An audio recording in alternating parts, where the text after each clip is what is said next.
All right, guys, welcome back into another episode of To The Show Baseball Podcast, presented by Beyond the Monster. I am your host, Andrew Parker, and today's episode, we are diving into the Toronto Blue Jays system. I have Mike Plassmeyer on, former Mizzou Tiger, and we do talk about his first camp with Blue Jays. He does have an NRI, so he's in big league camp. So we do talk about, his new team and just how everything's been going. He's kind of been turned into a new pitcher this year. So we do talk about that, just turning into a reliever and what comes with that. And I was joined by my co-host, Josh Lester as well, who actually played at Missouri before him. So it was good to get Josh's perspective on, everything baseball and Mike Plassmeyer. But before I shoot to the interview, whether you're watching me on YouTube right now, listening on Spotify or Apple Podcasts, wherever it is that you are listening, please like and subscribe, especially on the YouTube channel. Making a big push right now, trying to hit 500 subs. It's a newer channel. So please, any help there is very, very much appreciated. But without further ado, let me shoot you on to the interview with Mike Plassmeyer.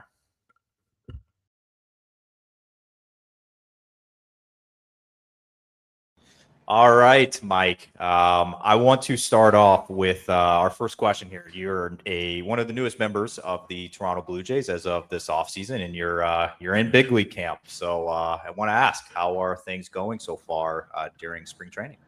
Things have been great, honestly. Obviously, being a guy, this is my 7th organization, I think. So seen quite a few and everything. But honestly, I'm loving it. It's shaping up to be probably one of my favorite, if not my favorite org so far.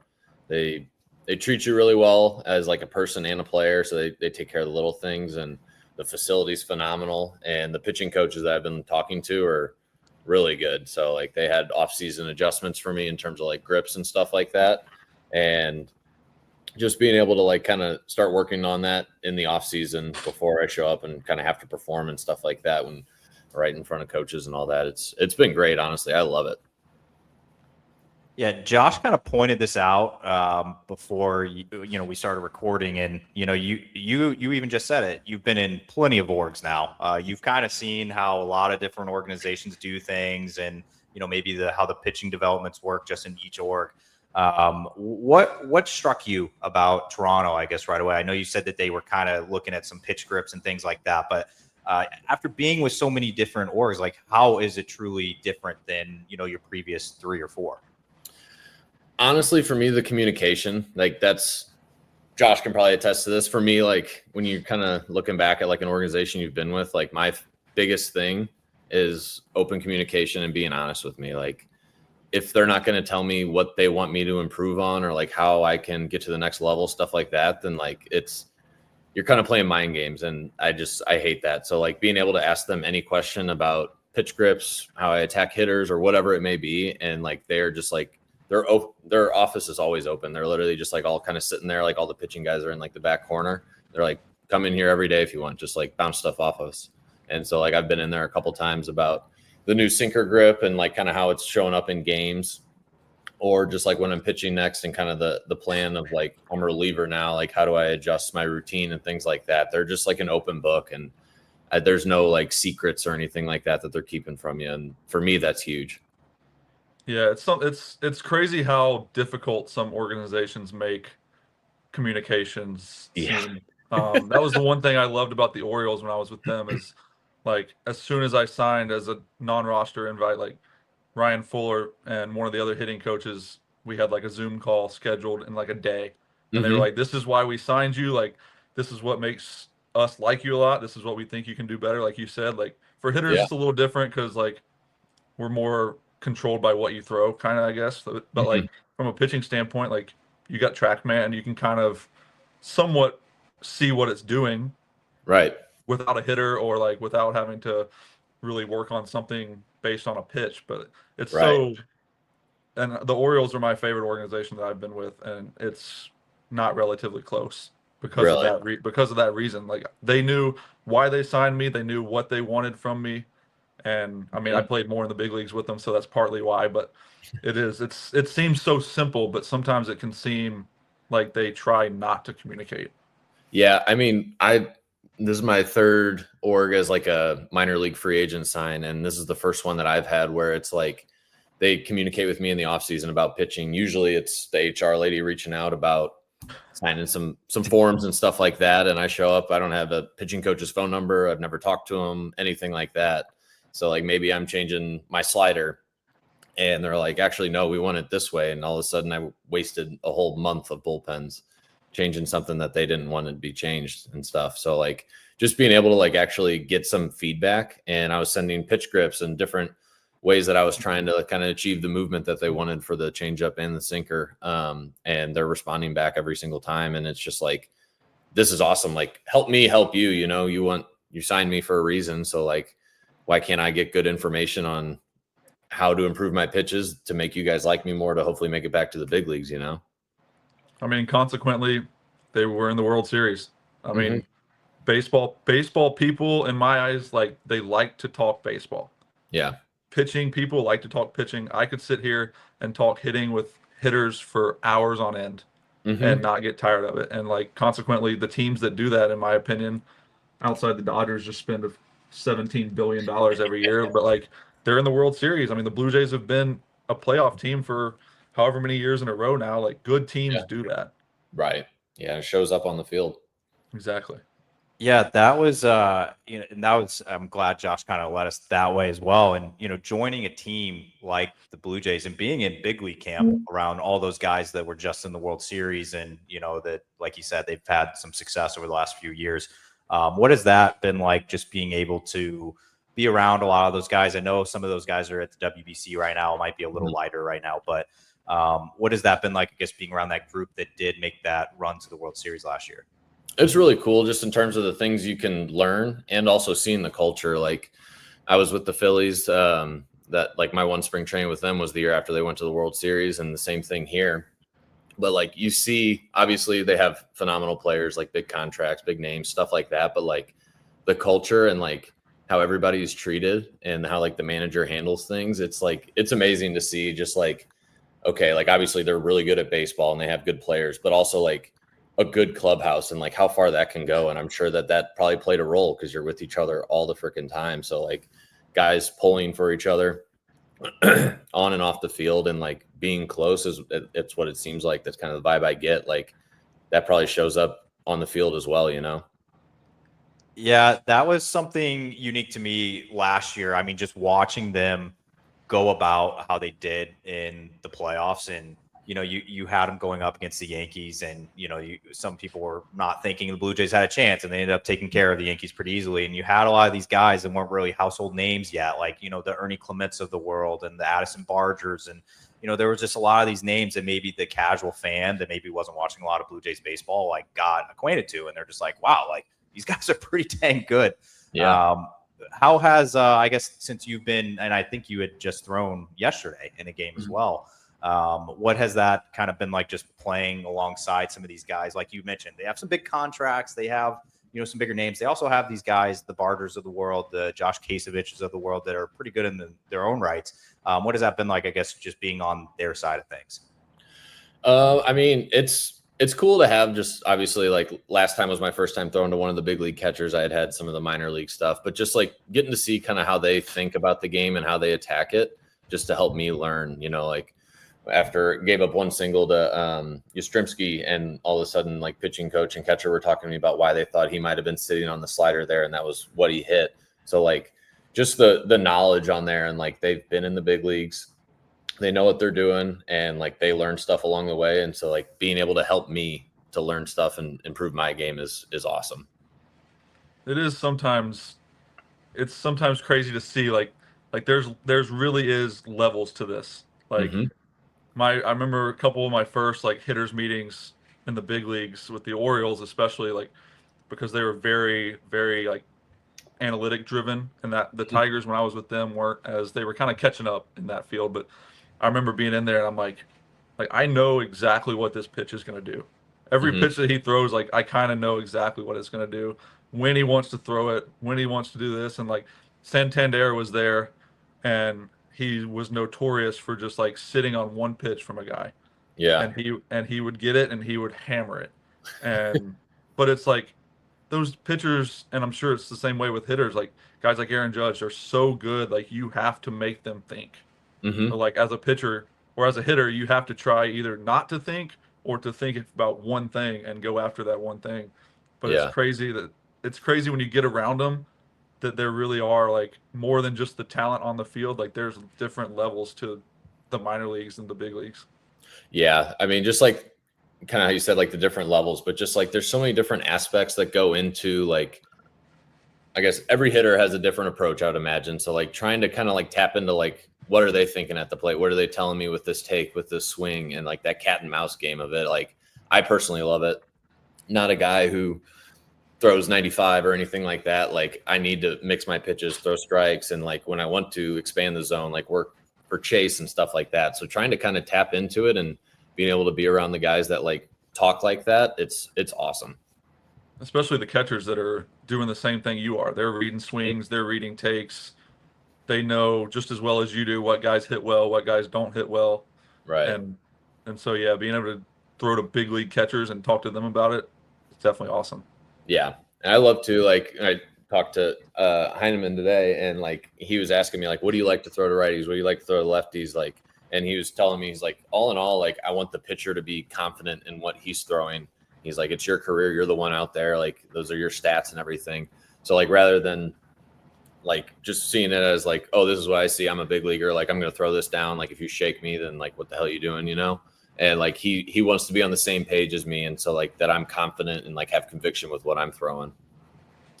Has Heineman done any of his magic tricks yet in the clubhouse? We had a mentalist guy, I guess it was one of his friends, come in, and he was a magician as well. And they did one trick together. That's the only one that I've seen, but they did mention how he does some magic and stuff. And it was pretty wild. Some of the stuff that they were able to do was insane. So I haven't figured it out, obviously, but it was really fun to see and just, I don't know, witness guys just get their mind blown and mind read too. Yeah, Heineman was he was a good clubhouse guy, and I did appreciate that he would bring that out. You know, maybe if the team was on like a couple game losing streak, he would just be over here like doing these card tricks and stuff. And it's like, I guess that's something to keep alive. I don't know, it's something unique. You don't see that every day, but you had,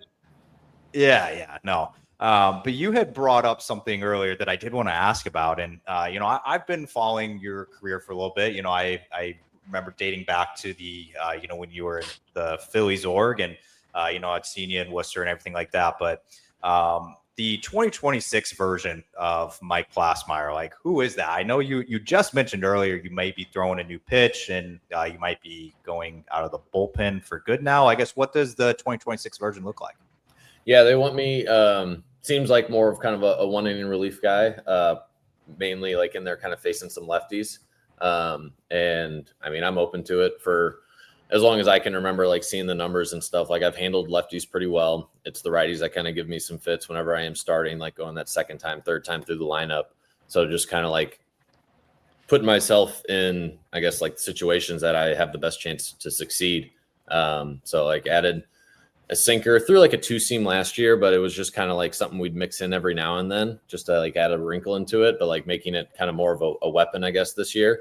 And then improve the changeup in terms of just like making it more consistent. Last year, it would be like, oh, I'd throw like one really good one and then one bad one and stuff. So making it more consistent to help me, one, command it, and two, also be able to get some more like swing and miss or weak contact and be able to use that.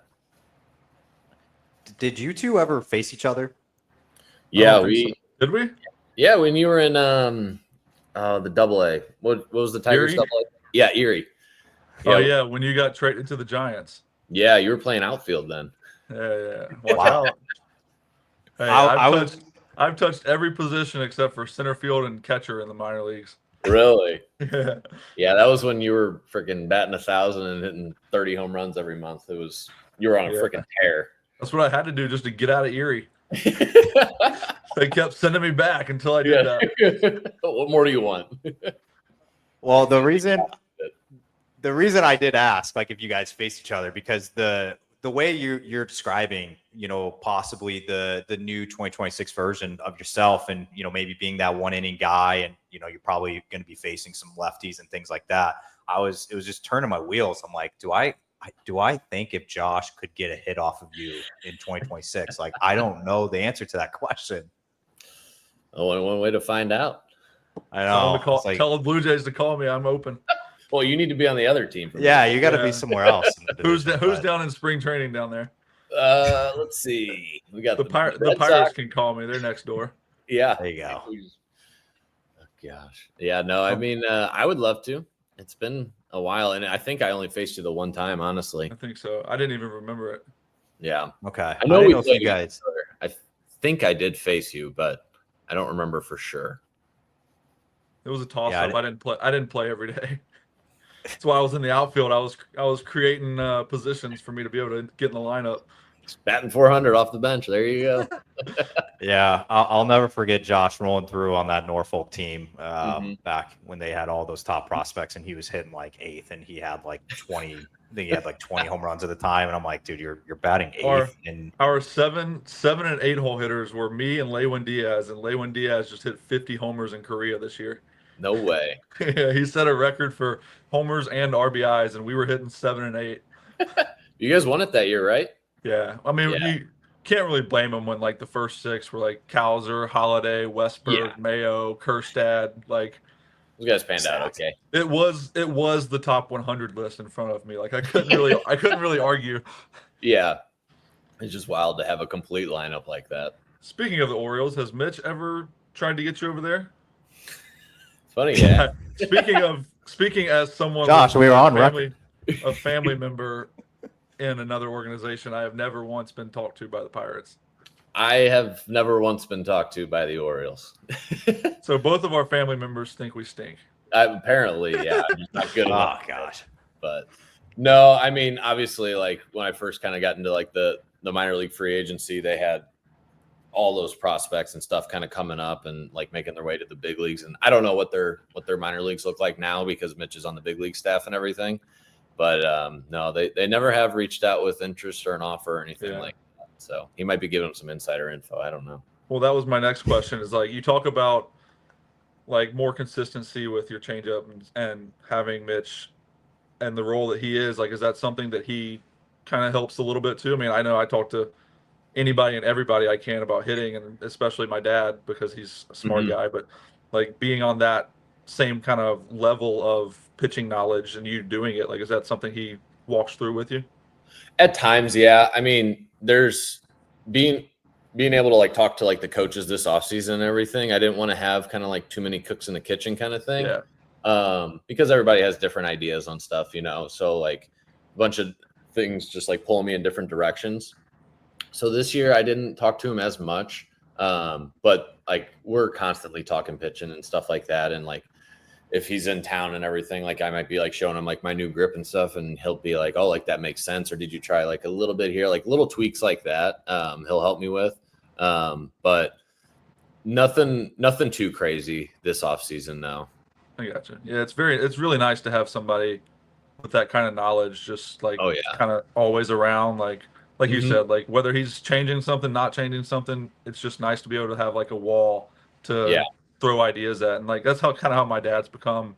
And because when he was hitting, like the philosophy of hitting has changed so much. Right. Like we had those conversations where I'm like, no, like that's not how we do it anymore. You got to do this, that, and like we're completely different hitters. He's a right-handed like speed guy. I'm a left-handed, not gonna steal any bases guy. Like so, but yeah, it's really nice to have that like just person to throw ideas off of that understands what you're saying. Yeah, no, for sure. And like I would say kind of the biggest thing I use him for, I guess, is kind of like throughout the season, like obviously you got your ups and downs and everything, and being with so many different orgs, I don't have that like one pitching coach I've had throughout the years that like was on the field with me, I should say, that like I can like kind of go back to and lean on. So like Mitch and the guys at P3 are like the ones who I've been with for obviously Mitch my whole life, but like guys at P3 the past 10 years I've been training in there. So like they know what I looked like when things were working, things were going well, and like little things that you kind of forget, little cues or whatever. I would say those are kind of the biggest things I use him and the guys at P3 for. Just getting back to like what I do well, you know, when I start to kind of like fiddle with stuff too much or kind of lose like sight of like what I do well. Yeah. And everything, I mean, people don't understand about baseball is like you can think that you feel the exact same as you did the day before and it be completely different. Just the way the body works and like how minuscule grips can be. Like I'm sure Yeah. for a pitcher, like you could be half an inch different, if not Yeah. even that much, and the ball does something completely different. Yeah. And like for me, it's like a lot of stuff are like the pitch grips and like cues, like things that I'm thinking as I'm releasing the ball. And they just kind of change over time without you trying to. And then like all of a sudden, like Cody Fick, the head throwing guy at P3, he'd be like, you know, like your thumb's a little lower on here. Before it was up higher there, like on your changeup or something. Sure enough, slide the thumb up and right back to where it was. And it's just like, I never thought about going back to that or like looking at that, you know? So a different like set of eyes when you're not beating your head against the wall is always really nice to have. Yeah, no doubt. I do love the shout out to P3 and just some St. Louis love here. And obviously Josh is not from the St. Louis area, but we will claim him as a Missouri man. So that is fair. But has it been nice being at camp and at least having a couple other St. Louis? I mean, I know Spencer Miles is Columbia, but is it at least nice to have a couple other Midwest guys in the org? 100%. I mean, like just bouncing around, constantly being the new guy, like having someone you can go into the clubhouse day one and be like, I know I can go talk to this guy and like just kind of get your feet wet. A guy who's hopefully been there with the org. So like figuring out, okay, like how do they handle these little things or how do they do it with this? What are the rules on that? So you're not like up there, like worrying about like upsetting anybody, you know, learning kind of the ins and outs of how the org works is always really nice. And then Spencer was great. Met him day one. He comes in with MIZ, you know, and that guy will talk to anybody. He's awesome. So like having him there to keep things light's great. Josh Fleming I've trained with, and we were with Tampa together and stuff like that. So just having guys around that you're comfortable with as you're kind of getting your feet wet and then meeting the other guys is really nice to have. Yeah, it would be a disgrace if I didn't at least, because me and Josh interviewed TJ Sycamore previously, and you know I had some Mizzou Tiger fans reach out to me and say they really appreciated it and that we showed a little love, and I do want to show some love to our alma mater here, and I do want to ask, like, how tuned in are you these days to like Mizzou sports? Like, are you still watching football games, basketball, baseball? Like, are you still tuned in? I would say football is probably the one that I follow the most. Just like I'm home in the off season watching some Saturdays with my friends and stuff like that. So that's probably the one I watch the most. Baseball, I'll like check in and I still follow him on Instagram and stuff like that. So that's kind of where I get my info from, I would say the most. Just obviously being at the field all day, every day, stuff like that. I'm not able to watch the games, but especially when there's some guys that I know either playing or coaching there and stuff, it definitely helps. I'm not a diehard fan, I would say, but like I still like keep up with it for the most part. Okay. I'm sensing I'm trying to get to the stadium this year, the football stadium, with the new end zone being done. I'm guessing it's going to probably be a pretty nice draw with when they completed the whole like block M side. So I think that was very well needed. Yeah. And I'm hoping the baseball stadium's next. Me and Josh were talking about that as well. Yeah. But it needs to be. I'll say it on record. Blown out. I'll be the one to say it on record that it needs to be either redone or moved somewhere else. Yeah. I just wanted off that dang hill, man. Oh, goodness. Home runs. There were days where it was blowing in. I will say that since you're a hitter, but I'll agree. As soon as the weather turned from cold to warm, there was very few days blowing in. Yeah. No, I do want to get back up there and catch a football game this like upcoming off season or something like that. Life's just been pretty busy with having a kid and last year getting married, stuff like that. So we have talked a little bit about trying to go up and do a little tailgate, watch a game, and some things like that. But I need to get back into it and follow a little bit more. Yeah, I went up this past year for the golf tournament and saw a game, and it looks. I mean, the football stadium. It looks like they got the concrete up for that side of the end zone, not the seating and everything. But it looks like it's going to be pretty cool over there. Yeah. Have they pushed the golf tournament back? I remember the first couple of years. I'm not sure because our season in Mexico isn't as long as yours. But I do remember what you're saying because I missed 2 years. That's the one weekend I try to go back. I try to go just play. I played with Peel and Graves, speaking of P3 this year, and I try to always go back at least one weekend, and that one's an easy one to go back for. Yeah. Usually they win the football game too because they try to schedule it around a lesser opponent. But yeah. No, but nice yeah, non-con. I got pissed at Coach Jay was still there. Yeah. And obviously he didn't do any of the planning for it. But I called him and I was like, "How am I supposed to come to the golf tournament if it's in early September and I'm in Worcester?" I know that's so tough. Like, obviously it's a baseball golf tournament. You want your alumni there. Some alumni are still playing, but especially in Missouri, you got very few weeks where you're pretty much guaranteed good weather where it's warm enough to play and enjoy. So I understand the dilemma there, but I would love it to be pushed back past the season. Yeah, it's tough because, and I mean, for the big league guys like a Fairbanks and those guys, there's literally like 1 to 2 weekends. Yeah. Maybe before it starts turning cold, like you said. Like, it is tough to schedule that golf tournament around baseball season. Right. But we'll see. Maybe this upcoming year, if they're listening to the podcast, they'll push it back for us. They're gonna have to move it down to like Florida or something at that point. But I'll be there. That's great. I love it. I'll go to an away tournament or a away game. You got good ideas over here. All right, Mike. One of my last questions for you here, and it's probably one of the most important things that's happened to you over. I mean, I know you said you got married as well, but having your son is probably one of the biggest life achievements to this date. And I'm curious, like, well, one, like, is the dad strength thing a real thing? And then two, like, has your perspective changed at all, like going out there and playing the spring after having your child? Dad strength, I am waiting for it to kick in. I'm giving it a little bit of grace. There were a few more months of carrying him around and you'll be good. Maybe I was doing it wrong because I carry him in the right side. So maybe you gotta go left. Oh, yeah, that could be what I'm doing wrong. So maybe I'll have to switch that up.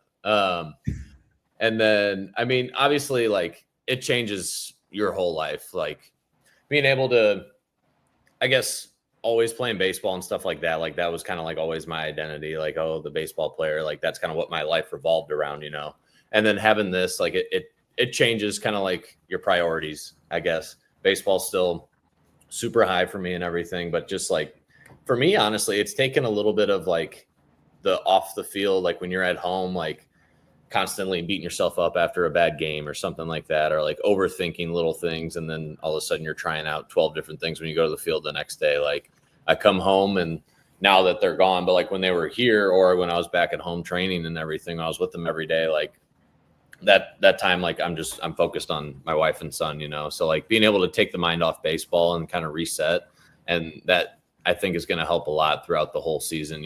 It's long, and by the end of it, mentally you're freaking worn out because that's all you've been thinking about for 6-7 months, So I would say that it definitely changes your perspective on just like for me, the priorities, I guess. For sure. I think too, like what you said, having something outside of baseball to focus on, it means so much. Like you said, you go to the field every day with like somewhat of a clear mind. Like you're not going home and headbutting the wall over a pitch you threw that got hit that you shouldn't have thrown or something. Like you're going to go home and have that conversation, whether it's on FaceTime or in person with your family, and then you're going to be like, probably shouldn't have thrown that one, and then we'll see you tomorrow. It is nice, and like that was a big thing when my wife came with me for the first time. It was like, she doesn't care. Like, obviously she wants me to go 4 for 4 every night, but she doesn't care if I go 0 for 4. Like, you still got to be like a husband. So it is a different, and I'm not a dad, but I assume it's just as big, if not bigger, of a role. So it's nice to have. No, for sure. It's been amazing. I mean, he's 3 months yesterday. And it's just been crazy just to like see him grow and obviously just like be with him all the time. Cause up until the end of February, I was with him literally every single day. So it's been awesome. I've loved it. All right. Oh, sorry, Josh, go ahead. I was just going to ask if we got a baseball in the left hand yet. Nothing yet. We're going to start getting them on some J bands here soon. Start the road. There we go. Love that. But he will have it because I know I I do some things right-handed, some things left-handed, so I'm worried that he might be righty. But we can maybe hopefully change that and sway him the other way because life's a lot easier if you're a left-handed pitcher. I'll tell you that. Well, if he wants to hit, you can call me. Yeah, I don't know you got a pitching fan. You got a pitching family. I'll take care of it. Literally, none of us were hitters, so yeah, we'll need a hitting coach for sure.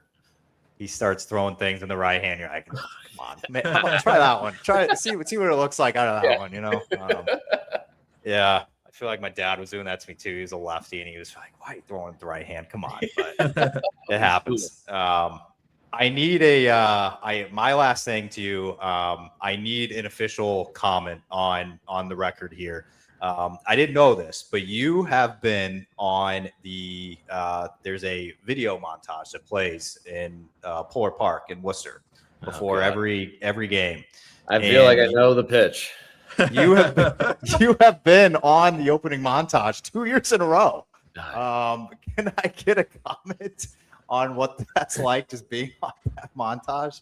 Well, I'm assuming was it the Bobby Dahlbeck home run that was allegedly the furthest home run ever hit in Polar Park? Correct. Yeah. I mean, I'll take the screen time. They say that there's no such thing as bad press. Dude, you were on the screen as long as Bobby Dahlbeck is, so take that for no. Yeah, that I mean, guys got some juice, I'll tell you what, and a fastball that just stayed over the middle of the plate it was supposed to be in, and it was not in. And I'll tell you the worst part about it, because I don't remember what day of the week it was that I threw against him, but literally all the time in the clubhouse they had the TVs with like the game cast going before, after, during, all that stuff. So I'm in there grabbing a snack, and every single commercial break they refer to it, the longest home run ever hit here. I'm just like, gosh. I mean, he got it good, don't get me wrong, but I don't know if it was the longest. Yeah, I don't think it was as far as it's like that Ted Williams seat thing that they say, like Fenway, like that red seat that's out there. It's like, we really think it was that far. Like they say it was like 515 feet or something, but I don't know. I don't know how it was tracked. I mean, I guess I'll take it being in the record book somewhere. It's like college. I was in on the top 10 for, well, I guess Brumfield robbed the home run, but basically giving up a home run that he brought back in. So I made a little screen time, so I'll take it, I guess. Any press is good press, all right? Yeah, that's exactly. what I say. If it makes you feel any better, I'm pretty sure Dahlbeck also has the farthest home run ever hit in the Lowell, Massachusetts Low A Stadium against the Connecticut Tigers. I watched it disappear into the night. Really? Yeah, no, that thing was freaking crushed. So I know exactly what you're talking about. Yeah. Okay. Yeah. And the good thing about that is too, though, is like, I think that happened. I think when you were in town, that happened. And it was like 2 series later, he hit like a moving train in left field. So then everybody kind of forgot about that one. And they're like, well, the guy just hit a train in left field. Yeah. So I think you're okay. But I just had to ask, because I see you every time I go there. I'm like, oh, there's Mike, like on the screen. Like you're literally on the screen longer than he is hitting the home run. So I'm like, that's kind of cool. But well, I think we play there this year, so I can't wait to see. Gosh. Well, Josh, do you to close this out here, do you have any final questions here? I got nothing left. Wow. All right. Good. Guy likes to talk, and he does not have a final question. All right, Mike, we appreciate all the time. Obviously, wishing you best of luck in 2026 with the new org. Thank you again for doing this. Thank you guys for having me on. Always love coming on, talking with you.